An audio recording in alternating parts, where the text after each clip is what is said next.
Yeah, we got Kyler McWilliams. He's coming back at quarterback for us. We got Mackay Clybecker. He's coming back at running back for us and a receiver type for us. We got Brock Olivier. Same thing. He's a running back, kind of wide receiver guy. We got Evan Salazar. He'll be a running back for us. You can kind of see the trend. We got a lot of experience coming back. Luke Perry will be an offensive lineman for us. Gage Warner will be an offensive lineman for us.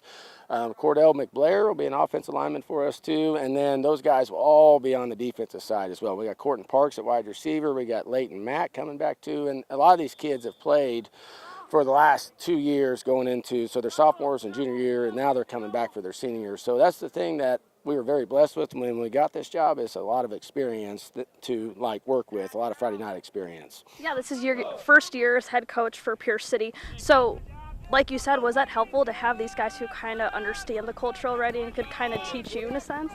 No, absolutely. Yeah, they kept, when I met with them in May, they were like, we just want to work. We just want to be held accountable, and we just want to win. And my first thing is, well, it's going to take work to get that done. And they said, Coach, we'll do whatever you want us to do. And that started with the first of the summer when they came in to the track, to the weight room, and they bought into what we were trying to get accomplished and stuff, and they kept showing up. And the seniors were great about holding kids accountable, because that was one thing. As I said, if you want to do this, it's not just about the coaching staff. It's about everybody involved, or you guys included. It's your team too.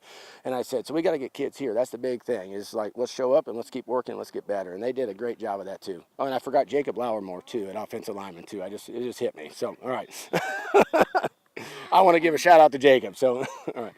Yeah, learning your ways, what have you seen clicking with this squad, and what do you feel like you still need to improve on? We're very close to the season starting. I think so far what I've seen is the buy-in. It's just like throughout the summer, they've been very, like, just, they've come in like, what's next, Coach? Like, what are we doing? What else are you going to put us through, basically? And they've responded.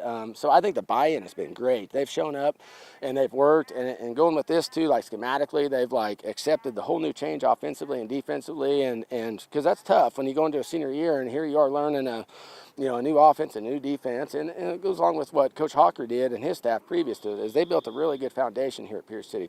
Football in Pierce City is a big deal. And so these kids have grown up with that too. And so it goes back to, they just want to win. I don't think they've had a winning season, these seniors, all the way through. And so they're just like, Coach, we just want to win. So whatever it takes to win. And I said, well, guys, it's going to take work every single day, because we're competing against people every single day. So we're practicing better than this opponent on this Tuesday, this Wednesday, this Thursday, and then is our preparation better? And then we'll see what happens on a Friday night. So is a winning season the ultimate goal this year? I think for the seniors, I think for us, like as a coaching staff, it's just like getting our systems in place and like just our program in place and our culture in place and like our expectations of how we want stuff done and what level we want that stuff done. And for those seniors, yes, absolutely. They just want to win. And like a winning season would be great. I mean, being a first year here, it'd be great to have a winning season. But I just want our kids to keep getting better and then play our best football when we get to weeks 9, week 10, and then see what we can do at the end of the season.